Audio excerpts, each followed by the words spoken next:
भारतीय प्रशासनिक सेवा, इंडियन एडमिनिस्ट्रेटिव सर्विस, हाँ दोस्तों आईएएस, भारतीय पुलिस सेवा, Indian police service, IAS and IPS.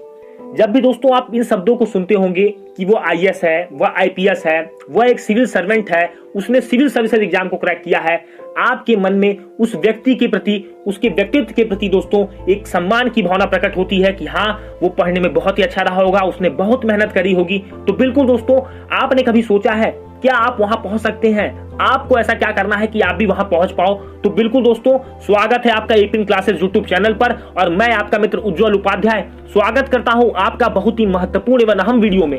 देखिए दोस्तों, आज मैं आपसे बात करने वाला हूं कि भारत सरकार की सबसे बड़ी सेवा, इस प्रतिष्ठित सेवा को कैसे ज्वाइन करें, क्या क्या योग्यता आपके पास होनी चाहिए कि आप इस सेवा को ज्वाइन कर पाए दोस्तों और एक सिविल सर्वेंट बन पाए और सोसाइटी में अपना योगदान दे पाए, समाज के लिए आप कुछ कर पाए। दोस्तों अपने लिए तो सब कर रहे हैं, इस सेवा में आने के बाद आप समाज के लिए बहुत बड़ा काम कर सकते हैं, एक इम्पैक्ट डाल सकते हैं, आप दोस्तों चेंज ला सकते हैं, खुद एक चेंज बन सकते हैं दोस्तों, सोसाइटी के लिए, आप समाज के लिए बहुत अच्छा कर सकते हैं। तो बिल्कुल दोस्तों, आज मैं आपसे बात करने वाला हूं कि 10वीं के बाद से ही इसकी तैयारी कैसे करें। कहने का मतलब 10वीं के बाद ही आईएएस आईपीएस कैसे बने, किस तरह से अपने कैरियर को डिजाइन करें, किस तरह से कैरियर को अपनी दिशा दें दोस्तों, दिशा दशा तय करें इसकी कि आप इस अपने लक्ष्य को, अपने दोस्तों अल्टीमेट गोल को आप प्राप्त करें। तो बिल्कुल दोस्तों, सबसे बड़ी बात जान लीजिए, 10वीं के बाद आप किस साइड से हैं, आप चाहे आपने आर्ट्स लिया हो, आपने चाहे कॉमर्स लिया हो, आपने चाहे साइंस लिया हो, इस परीक्षा में दोस्तों थोड़ा भी मैटर नहीं करता, तनिक भी मैटर नहीं करता दोस्तों। इसका कोई महत्व नहीं है कि आप किस साइड से पढ़े हो, क्योंकि दोस्तों भारत की एकमात्र ऐसी सेवा है जिसमें सभी को मौका मिलता है। आप चाहे आर्ट्स से हो, आप चाहे कॉमर्स से हो, आप चाहे साइंस से हो, ये ऐसी सेवा है जो आपको देश के किसी भी हिस्से में सेवा करने का दोस्तों मौका प्रदान करती है और ये नहीं देखती कि आप किस साइड से पढ़कर आ रहे हो। आप आर्ट्स से पढ़कर आ रहे हो तो आप इंफीरियर हो, आप साइंस से पढ़कर आ रहे हो तो आप सुपीरियर हो। बिल्कुल दोस्तों, ऐसा कुछ भी नहीं है। इस सेवा के लिए केवल आपको ग्रेजुएशन पास करना है। हाँ दोस्तों, 10वीं के बाद आपने जो भी लिया, इसके बाद आप 12th करोगे, 12th के बाद आप ग्रेजुएशन। अब आपने ग्रेजुएशन किसी भी क्षेत्र में किया हो, चाहे आपने आर्ट्स में किया हो, चाहे आपने मास कम्युनिकेशन किया हो, चाहे आपने कॉमर्स किया हो, चाहे आपने साइंस से किया हो, चाहे आपने होटल मैनेजमेंट किया हो, कहने का मतलब है चाहे आपने बीटेक किया हो, केवल आपको ग्रेजुएशन पास करना है।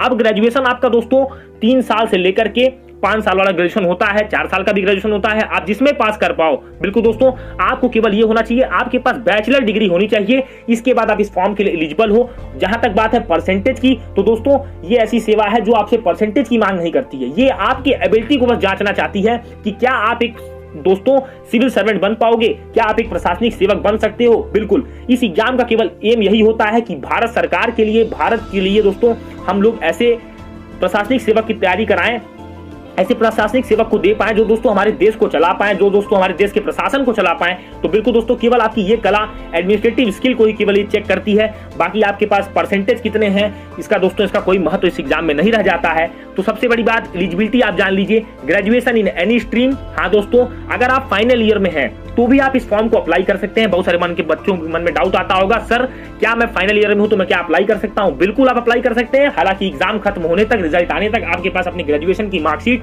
होनी चाहिए, जिससे कि आपको दोस्तों आगे प्रॉब्लम ना हो आगे के स्टेजेस में। तो बिल्कुल ऐसा होना चाहिए। आप प्रीलिम्स का पेपर भर सकते हैं, आप अगर फाइनल ईयर में है तो बिल्कुल, 3rd ईयर वाले अगर लास्ट ईयर में है तो भर सकते हैं, बीटेक वाले अगर 4th ईयर में है तो भी भर सकते हैं दोस्तों। तो जिस भी ईयर में आप ग्रेजुएशन के लास्ट ईयर में है तो आप बिल्कुल इस फॉर्म को भर सकते हैं।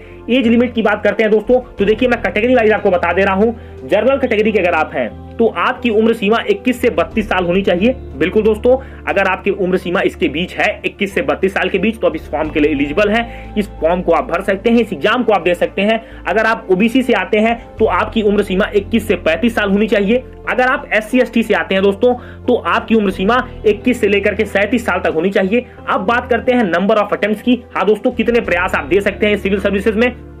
तो एक बात जान लीजिए दोस्तों, जर्नल अगर कैटेगरी से आप अगर आते हैं तो आप 6 अटेम्प्ट दे सकते हैं। बिल्कुल दोस्तों, और जान लीजिए अगर आपने फॉर्म भर दिया, अगर आपने फॉर्म भरा बिल्कुल, और दोस्तों आपने एग्जाम नहीं दिया, तो क्या आपके अटेम्प्ट काउंट होंगे? बिल्कुल दोस्तों, आपके अटेम्प्ट काउंट हो जाएंगे, क्योंकि आपने फॉर्म फिल कर दिया है इस एग्जाम का, और बिल्कुल आप जाकर बैठेंगे तो आपके अटेम्प्ट बिल्कुल काउंट होने वाले हैं यहाँ पे। तो आप जितने भी एग्जाम में बैठेंगे तो तभी आप इसका फॉर्म भरें जब आपकी तैयारी बहुत अच्छी हो, क्योंकि दोस्तों यहाँ पे हर अटेम्प्ट आपका मैटर करता है। तो अगर आप फॉर्म आपने भरा है, आप एग्जाम जाकर दे रहे हो, तो बिल्कुल आपके अटेम्प्ट काउंट होंगे। ऐसा नहीं कि आप पास हो गए, नहीं हो गए, उससे मतलब नहीं है। यहाँ पर आपने एग्जाम दे दिया, फॉर्म भर दिया, तो आपका अटेम्प्ट काउंट होना है। तो जनरल कैटेगरी के पास 6 अटेम्प्ट है, ओबीसी के पास 9 अटेम्प्ट हैं, और एससी एसटी के पास दोस्तों अनलिमिटेड अटेम्प्ट है। जब तक आप चाहें तब तक आप एग्जाम दे सकते हैं अपनी एज लिमिट के अंदर, मतलब कि जब तक आप 37 साल के पूरे नहीं हो जाते तब तक आप इस एग्जाम को दे सकते हैं। करते हैं दोस्तों इसकी परीक्षा पैटर्न की, एग्जाम पैटर्न की। तो देखिए दोस्तों, यहाँ पर 3 स्टेजेस में एग्जाम्स होता है। एक होती है प्रीलिम्स की परीक्षा, प्रारंभिक परीक्षा दोस्तों, एक होती है मेंस की परीक्षा, मुख्य परीक्षा, और दोस्तों तीसरी होती है इंटरव्यू, जिसको हम कहते हैं साक्षात्कार। बिल्कुल दोस्तों, तो आप समझ लीजिए प्रीलिम्स में 2 पेपर होते हैं दोस्तों। एक आपका सीसैट का पेपर होता है जिसको हम कहते हैं सिविल सर्विसेज एप्टीट्यूड टेस्ट, जो कि दोस्तों 200 नंबर का होता है, 80 क्वेश्चंस आपसे पूछे जाते हैं। और दोस्तों अगला जो पेपर होता है वो आपका जीएस का पेपर होता है, जिसमें कि सभी सब्जेक्ट्स आते हैं आपके, हिस्ट्री, ज्योग्राफी, इकोनॉमिक्स, पॉलिटी, जो भी सब्जेक्ट्स आपके दोस्तों हैं, इससे रिलेटेड सब सब्जेक्ट्स आपके आते हैं। उसमें भी दोस्तों 200 नंबर का पेपर होता है। आपको दोस्तों समय मिलेगा, आपको इस पेपर में, सीसैट की पेपर में दोस्तों आपको 33% मार्क्स, कहने का मतलब दोस्तों 200 में आपको 66 नंबर जरूर लेकर के आना है। अगर आप सीसैट की पेपर में क्वालिफाई करते हो तो ही आपका सेकंड पेपर चेक होगा दोस्तों, जीएस का पेपर चेक होगा, अदरवाइज दोस्तों आपका जीएस का पेपर ही नहीं चेक होगा। बिल्कुल, तो आपको सीसैट को क्लियर करना है। इसके बाद आपकी जीएस के पेपर के दम पे मेरिट बनेगी, फिर आप मेंस की परीक्षा के लिए जाओगे दोस्तों। मेंस में आपको कई सारे पेपर देने होंगे, ऑप्शनल के पेपर देने होंगे, कई सारे सब्जेक्ट्स के पेपर आपको देने होंगे।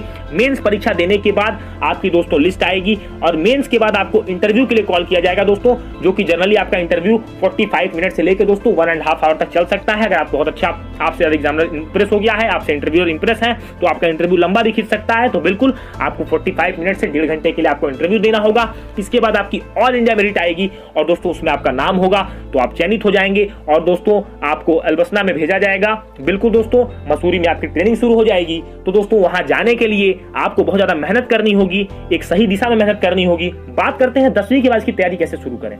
तो देखिए दोस्तों, 10वीं के बाद आपको अपने अंदर कुछ चेंजेस लाने होंगे। जैसे 10वीं के बाद मान लीजिए कि आपने कोई भी साइट चुनी, तो आप न्यूज़पेपर रीडिंग पे बहुत ज्यादा ध्यान दीजिए, क्योंकि मैक्सिमम क्वेश्चन दोस्तों आप देखोगे, जिससे जो भी तैयारी कर रहा है उससे आप पूछो।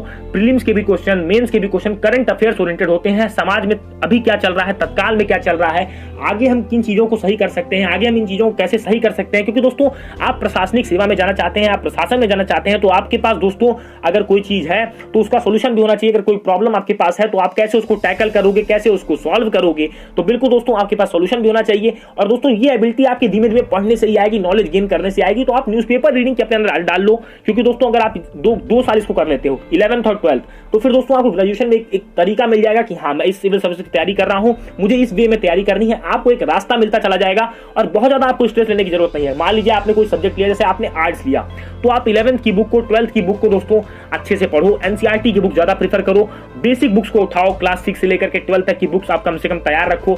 कम से कम आपको ये पता होना चाहिए कि हाँ ये मेरा बेसिक सिलेबस है, अब मुझे अपना फाउंडेशन, अपनी दोस्तों इमारत इसी के ऊपर खड़ी करनी है। तो बिल्कुल आप बहुत अच्छे तरीके से कर लोगे। अब बात करते हैं दोस्तों, क्या इस एग्जाम को विकलांग लोग दे सकते हैं? बिल्कुल दोस्तों, इस एग्जाम को फिजिकली हैंडीकैप लोग भी दे सकते हैं। इनके लिए भी दोस्तों रिलैक्सेशन होता है एज में। बिल्कुल दोस्तों, इस सेवा में आप भी जा सकते हैं। ऐसा नहीं कि दोस्तों दिव्यांगजन इसको नहीं दे पाएंगे, तो दिव्यांगों के लिए भी दोस्तों ये सेवा है। बहुत सारे दिव्यांग दोस्तों जाते हैं, और दोस्तों बहुत 2 साल पहले, 3 साल पहले आपने देखा होगा कि दोस्तों एक दिव्यांग थी, ईरा सिंगल जी, उन्होंने इस एग्जाम को टॉप किया था। तो बिल्कुल दोस्तों, अगर आपके पास जज्बा है, जुनून है, तो आपके पास मंजिल दूर नहीं है, बस करने वाला होना चाहिए। आपको करने का दोस्तों जुनून होना चाहिए कि मुझे ये चीज करनी है। तो बिल्कुल दोस्तों, बहुत सारे लोगों को लगता है कि एग्जाम टफ है, 10 से 12 लोग इसका फॉर्म भरते हैं, मैं कैसे इस एग्जाम को निकालूंगा। तो दोस्तों आप उस चीज पर फोकस मत करिए। आप ये देखिए कि 700-800 सीट जो आ रही है उसमें एक सीट मेरी है, मुझे एक सीट लेनी है, इस पर आप ध्यान दीजिएगा। बाकी चीजों पर आप ध्यान मत दीजिए। आप दोस्तों अपनी तैयारी पर विश्वास रखिए, मेहनत करने का दोस्तों आपके पास जज्बा है तो आप बहुत अच्छे से कर लोगे। अब बात करते हैं दोस्तों आईपीएस के लिए आपको क्या फिजिकल एलिजिबिलिटी चाहिए। तो देखिए दोस्तों, अगर आप आईपीएस में जाना चाहते हैं, इंडियन पुलिस सर्विस में, भारतीय पुलिस सेवा में, आईएएस के लिए ऐसी कोई फिजिकल एलिजिबिलिटी नहीं है, पर आईपीएस के लिए दोस्तों है। आपकी हाइट कम से कम दोस्तों 160 सेंटीमीटर होनी चाहिए, अगर आप जनरल कैटेगरी से बिलोंग करते हैं। अदर कैटेगरीज के लिए इसमें रिलैक्सेशन नहीं है दोस्तों। हाइट दोस्तों मेल की 160 सेंटीमीटर होनी चाहिए। आपका दोस्तों चेस्ट 84 सेंटीमीटर दोस्तों एक्सपेंशन आप करके होना चाहिए आपका। फीमेल के लिए दोस्तों है 150 सेंटीमीटर, और अगर आप अदर कैटेगरी से आते हैं तो 145 सेंटीमीटर दोस्तों होना चाहिए फीमेल की हाइट। अगर दोस्तों आप पहाड़ी इलाके से भी आते हैं तो आपकी हाइट 145 सेंटीमीटर होनी चाहिए, रिलैक्सेशन आपको मिलता है। अब बात करते हैं विजन की, तो आई साइट दोस्तों यहाँ पर एक बहुत अच्छा रोल प्ले करती है। आपकी जो आई साइट होनी चाहिए वो 6/6 या 6/9 होनी चाहिए। अगर बोर्स आई का केस है दोस्तों तो 6/12 होनी चाहिए। कहने का मतलब अगर आप स्पेक्स लगाते हैं तो स्पेक्स लगाने के बाद आपका आई जो दोस्तों आई साइट होनी चाहिए वो 6/6 होनी चाहिए, और दोस्तों विदाउट ग्लासेस आपकी जो आई साइट होनी चाहिए वो 6/12 होनी चाहिए। तो ये आईपीएस के लिए दोस्तों फिजिकल एलिजिबिलिटी है। अब बहुत सारे बच्चों के मन में डाउट आता होगा, क्या सर आईपीएस के लिए अलग एग्जाम होता है? तो नहीं दोस्तों, यूनियन पब्लिक सर्विस कमीशन संघ लोक सेवा आयोग केवल आपको एक ही एग्जाम देना है, चाहे आप आईएएस में जाएं, चाहे आप आईपीएस में जाएं दोस्तों, चाहे आप आईआरएस में जाएं, चाहे आप आईआरटीएस में जाएं, किसी भी डिपार्टमेंट में आप जाना चाहते हैं, इसी एग्जाम को आपको क्रैक करना है। 3 स्टेज में एग्जाम होगा, प्रीलिम्स, मेंस और इंटरव्यू। इन तीनों स्टेज को क्लियर करने के बाद आप दोस्तों इस सेवा को ज्वाइन कर पाएंगे और दोस्तों अपने देश के लिए कुछ अच्छा कर पाएंगे, अपनी सोसाइटी को सर्व कर पाएंगे। तो दोस्तों उम्मीद है आपको वीडियो बहुत पसंद आया होगा। वीडियो को लाइक कीजिएगा, चैनल को सब्सक्राइब करिए, नोटिफिकेशन बेल को टैप करिए। जो भी डाउट होगा हमें कमेंट सेक्शन में मेंशन करिएगा, हम आपकी सभी डाउट को क्लियर करेंगे। मिलेंगे दोस्तों अपने अगले